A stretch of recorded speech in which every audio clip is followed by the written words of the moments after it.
Another MuggyWeld.com testimonial. I was very impressed with your product. In my opinion, it worked better than I thought possible.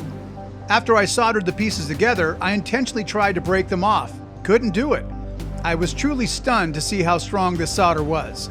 And as you can see in the pics, this was not a big, thick piece of pot metal with a lot of work area. Quite the contrary. Very small surface to work with. Again, following your instructions and video, anybody can do this. The small pieces of board were soaked in water for about 30 minutes. Cleaned area with a wire brush. Use a propane torch holding it perpendicular to heat the repair piece. Heating around the piece with flux, test with rod until it starts to flow. Step away, repeat. Allow repair to air cool.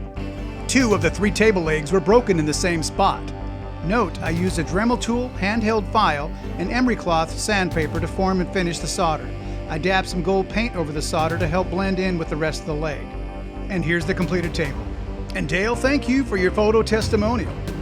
Simple repairs like Dale's have been trashed for years before the Super Alloy 1 made it easy.